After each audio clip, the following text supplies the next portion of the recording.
Salam sejahtera semua. Kami bawakan perkembangan berita kepada anda bersama saya Priscilla John. Kita teruskan dengan perincian ini. Kerajaan Negeri Sarawak telah menghantar surat kepada Kerajaan Persekutuan mengenai hasratnya membeli sendiri vaksin COVID-19. Surat itu dihantar kepada Menteri Penyelaras Program Imunisasi COVID-19 Kebangsaan Khairi Jamaluddin pada Khamis. Saya sedang menghantar surat pada hari ini kepada Yang Berhormat Khairi, memberitahu beliau bahawa Sarawak memang berhasrat untuk membeli vaksin. Sekiranya vaksin yang dibekalkan dari Kerajaan Persekutuan tidak dapat memenuhi jadual pemvaksinan kita di Sarawak. Di Sarawak kita telah menjadualkan bahawa by the end of August. Bagaimanapun sebelum ini Khairi dilaporkan belum menerima sebarang permohonan rasmi dari mana-mana negeri untuk pembelian vaksin COVID-19. Namun pihaknya tidak mempunyai masalah jika kerajaan negeri bercadang membeli vaksin sendiri. Kebenaran diberikan kepada kerajaan negeri untuk berbuat demikian.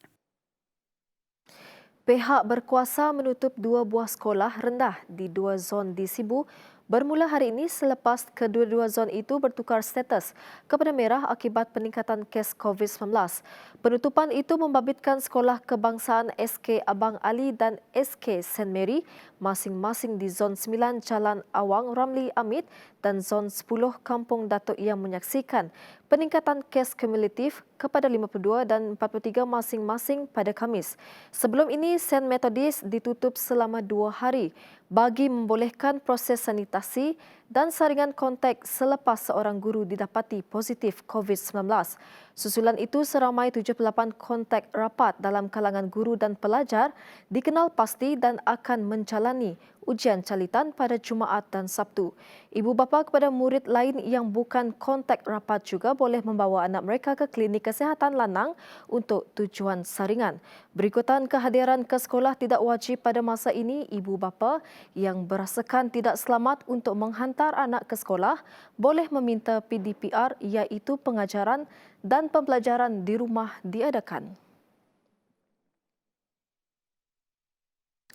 Perbadanan Tabung Pendidikan Tinggi Nasional PT-PTN akan melancarkan pelan strategik dalam masa terdekat sebagai kesiapsiagaan mengharungi masa hadapan. Pelan strategik itu akan merangkumi 2 perkara utama iaitu penjenamaan semula imej dan digitalisasi PT-PTN. Fokus kedua pelan strategik itu adalah mendigitalisasi proses-proses PT-PTN selari dengan peredaran masa yang tertumpu kepada era teknologi maklumat. Beberapa langkah yang bakal diambil PT-PTN itu akan diumumkan dalam pelancaran pelan strategik tersebut.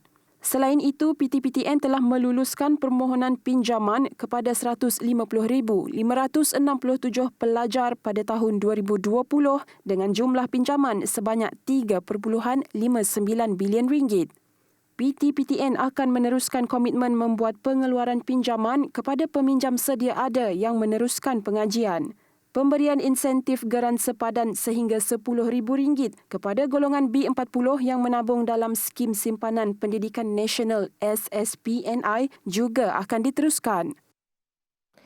Bilangan syarikat yang berdepan dengan tindakan penggulungan pada tahun ini dijangka berkurangan setelah nilai ambang keterhutangan dinaikkan daripada RM10,000 ke RM50,000.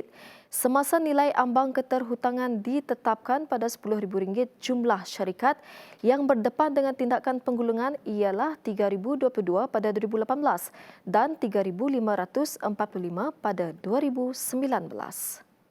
Nilai ambang keterhutangan tersebut bersifat kekal. Suruhanjaya Syarikat Malaysia SSM sebelum ini telah menaikkan nilai ambang semasa keterhutangan di bawah Seksyen 466 Akta Syarikat 2016 daripada RM10,000 kepada RM50,000 untuk tempoh 23 April hingga 31 Disember 2020 bagi membantu syarikat yang terkesan akibat pandemik COVID-19. Pelan Strategik KPDN HEP 2021-2025 yang mengandungi 5 teras strategik, 17 strategi, 39 inisiatif dan 115 pelan tindakan menjadi tonggak kepada kementerian dalam melaksanakan dasar serta program yang akan memberi manfaat kepada rakyat dan golongan peniaga. Perkembangan seterusnya. Ketua Jurulatih Pasukan Kebangsaan Tan Cheng Ho masih menaruh harapan terhadap sebahagian besar pemain sedia ada berbanding muka baharu menjelang saingan pusingan kedua kelayakan Piala Dunia 2022 Piala Asia 2023 pada Jun depan. Cheng Ho turut menolak untuk bereksperimen apabila mengekalkan lebih 70% barisan pemainnya sebelum ini pada kem latihan pusat pertama pasukan kebangsaan dalam tempoh 16 bulan yang akan bermula Isnin depan di Johor Bahru. Jelasnya, cabaran dari segi kesuntukan waktu serta peluang aksi persahabatan yang masih samar antara faktor yang menyukarkan beliau membuka peluang kepada pemain baharu dan mengutamakan pemantapan mutu permainan dan kombinasi kalangan pemain dalam skuad sedia ada. Malaysia dijadual meneruskan baki saingan aksi kelayakan yang tertangguh lebih setahun susulan penularan pandemik COVID-19 secara berpusat menentang Emiria Arab Bersatu UAE pada 3 Jun diikuti aksi menentang Vietnam 11 Jun dan Thailand 15 Jun kesemuanya di UAE. Malaysia berada di landasan terbaik untuk melayakkan diri ke pusingan akhir Piala Asia 2023 apabila berada di kedudukan kedua kumpulan G dengan 9 mata selepas 5 perlawanan. Pertubuhan Kesihatan Sedunia WHO terus mengesyorkan penggunaan vaksin AstraZeneca. Ini kerana manfaatnya mengatasi risiko walaupun terdapat penolakan penggunaannya secara meluas.